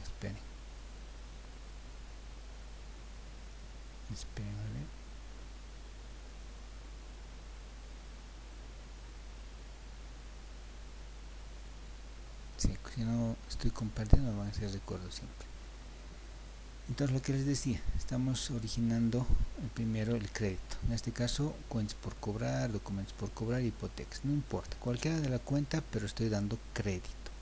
Entonces, no estoy recibiendo en efectivo, pues estoy dando crédito, ¿no? Toda venta entonces hemos dicho que genera la cuenta impuesto a la transacción. Esto ya es conocido por todos nosotros, el 3% de la venta, en este caso 1800. Ahí genera la cuenta de ingreso que está aumentando, que se va a llamar en este caso ingreso por ventas, ¿no? Sabemos que aquí se registra, ¿sí?, en el haber el 87% de la venta, ¿no? Y genera el pasivo, en este caso tributario, que se va a llamar el débito fiscal, ¿no? El débito fiscal IVA, ¿no? El débito fiscal IVA, porque estamos vendiendo con factura, etcétera, etcétera, el 13% de los 60.000. Y obviamente aquí la cuenta impuesto a la transacción por pagar, estamos subiendo un poco el costo de ventas solamente por este asiento. Pasivo también que está aumentando, en este caso los mismos 1800, ¿no? Entonces con ello nosotros ahora registramos esta venta. Así se han originado los créditos. Ahora, ¿por qué es importante esto? Porque la cuenta previsión para cuentas incobrables va a ir al crédito comercial en primera instancia. Por ejemplo, ¿quiénes son los que menos te pagan? Aquellos que no tienen garantía, generalmente los clientes. Estas cuentas tendrán que ver con la política de créditos. Los clientes, las cuentas por cobrar. Pero ¿qué pasa cuando hay un documento? Llevamos a un juicio civil, por ejemplo. Vamos a ver que alguien ha firmado un contrato, no vamos a pagar el contrato. Entonces, ¿dónde o cómo yo hago el cobro coactivo? A través de un juicio civil, ¿no? Entonces, tengo que esperar que salga el juicio civil para poder definir la incobrabilidad. Quizá las cuentas por cobrar los clientes no tienen garantías, etcétera. Entonces se perdió nomás, pues no. Pero en el otro caso, documentos por cobrar, por ejemplo, ya podrá tener un contrato, una letra de cambio, una boleta de garantía, que tengo que esperar entonces que se ejecute esa operación para que yo pueda definir si esto va a ser incobrable o no. Las hipotecas en algún caso, entonces ya no tendría que aplicarse la incobrabilidad. ¿Por qué? Porque cuando el banco, por ejemplo, para el banco este crédito se llama cartera, por ejemplo, ¿sí? Esta cartera está garantizada con un bien inmueble. Por lo tanto, hay normas en la ASFI, por ejemplo, que 30 días hasta 90 días inclusive la cartera pasa a cartera vigente, luego a cartera mora y recién pasa a cartera en ejecución. Una vez que pase a cartera en ejecución, recién se hace la apropiación, valga el término, de la garantía, por lo tanto deja de ser incobrable. Inclusive cuando vamos nosotros a un banco a sacar algún crédito, nos cobran el seguro de desgravamen, por lo tanto no habría incobrabilidad. Entonces hay que tomar en cuenta esos aspectos. Por eso la previsión para incobrabilidad tiene que ver con que estos clientes no tengan un cierto procedimiento civil de cobro, ni mucho menos una garantía que cubra el crédito o un seguro que cubra la incobrabilidad. Entonces ese concepto de incobrabilidad está muy orientada a aquellos clientes que nos piden crédito, les damos crédito, pero que no están garantizados sus créditos, o comerciales, no comerciales, ¿sí? Entonces, valga esa explicación. ¿Qué dice entonces el Decreto Supremo en el artículo 17 para la incobrabilidad? Dice que hay que tomar en cuenta, por ejemplo, para qué año estamos haciendo nosotros la incobrabilidad. Por ejemplo, para el año 2023, ¿no? Entonces hay que tomar, dice, 3 años antes, cuáles han sido, por un lado, el volumen de crédito que hemos otorgado cuánto no nos han pagado, es decir, cuánto ha sido incobrable, ¿no? Hay que tomar, dice, esos datos. El caso, por ejemplo, 3 años atrás, el 2022, el 2021 y seguramente el 2020. Este caso es muy especial. Miren, el 2020 ha habido muchas empresas que no han podido cobrar sus créditos, principalmente por la pandemia, e inclusive el 2021 por la pospandemia ha incrementado este crédito o este porcentaje de incobrabilidad. Nos vamos a inventar montos. En este caso, digamos, el año 2022, el 2021 hemos dado créditos. Espérenme, vamos a hacerlo un poco más aceptable, ¿no? Entonces hemos dado un crédito de 100.000 bolivianos. El 2021 pónganle que hemos dado 200.000 bolivianos y el año 2020, digamos, hemos dado 500.000 bolivianos, ¿no? Entendiendo que, por ejemplo, el año 2022 solamente hemos tenido, no nos han pagado 10.000 bolivianos. El año 2021, por esos conceptos de pandemia que les digo, no nos han pagado, por ejemplo, 30.000, y el año 2020 ha sido el más alto, digamos, 100.000 bolivianos que no nos han pagado, ¿no? Entonces yo tengo que tomar en cuenta, dice, estos datos. Hay que sumar el promedio de los 3 últimos años, no promedio, hay que sumar los 3 últimos años en cuanto a créditos otorgados y quebrantos. Ahí voy a sacar un porcentaje de previsión. Así dice el decreto supremo 2451. Voy a tomar un porcentaje de previsión. Para que yo encuentre este porcentaje de previsión, tengo que hacer la sumatoria de los quebrantos, dice, o sea, aquello que no nos han pagado, sobre la sumatoria de los créditos otorgados, ¿no? En los últimos 3 años, ¿no? En este caso, entonces, la sumatoria de los quebrantos, 140.000 bolivianos, y la sumatoria de los créditos en los últimos 3 años, 800.000. Hago operaciones, ¿no? 140.000 dividido entre los 800.000, 0,75, y esto lo multiplico por 100. Entonces, en este caso dice, el porcentaje que tengo que aplicar es 0,75 por los 100, aquí hemos aplicado mal, no, por 100, ¿no? Entonces el porcentaje para el año 2023, el porcentaje para el año 2023 es el 17,5%. Vamos a suponer que el 2023 mis créditos, con el asiento que hemos visto, es decir, con este asiento origen que hemos visto, son 200.000 bolivianos. No es que no me están pagando, ojo, sino estoy haciendo la previsión, estoy preveyendo que no me van a pagar un porcentaje. ¿Y cuál va a ser ese porcentaje? No alegremente, sino de acuerdo al decreto supremo, este valor. En este caso, entonces, no me van a pagar supuestamente el 17,5%. Entonces, los 200.000 del año por el 17%, ¿sí? En este caso, obviamente, estamos hablando de porcentajes, ¿no? Por eso divido esto entre 100, no me van a pagar 35.000. Este importe es el que tengo que hacer el asiento de la previsión, ¿no? Y el ajuste que tengo que hacer en este caso es el siguiente asiento, ¿sí? Espérenme, vamos a borrar, ¿sí?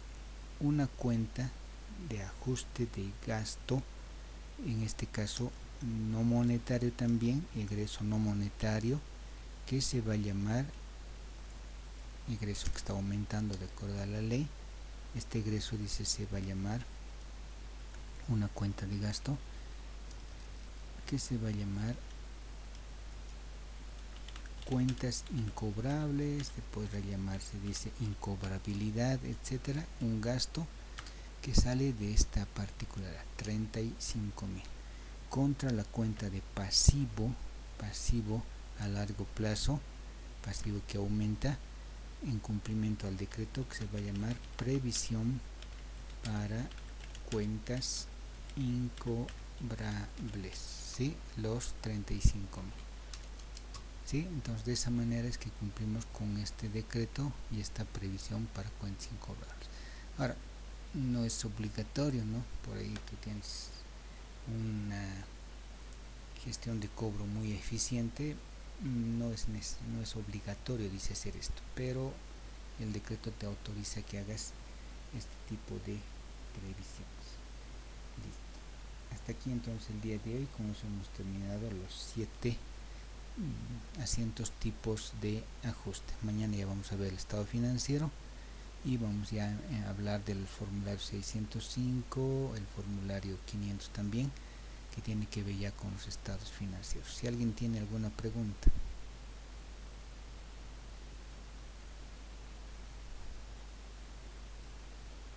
Bien, entonces les dejo acá, igual va a estar grabada en un rato más, no, va a estar colgada en un rato más la clase, si alguno de ustedes tiene alguna pregunta. Mañana ya vamos a ver un estado financiero con todos estos asientos y vamos a empezar a presentar los estados financieros tributarios al servicio de impuestos. Vamos a determinar la utilidad de las empresas y luego ya vamos a ir viendo cómo se presentan estos formularios a través de la plataforma virtual.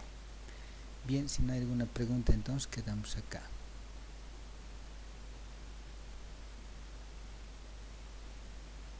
Gracias, buenas noches a todos.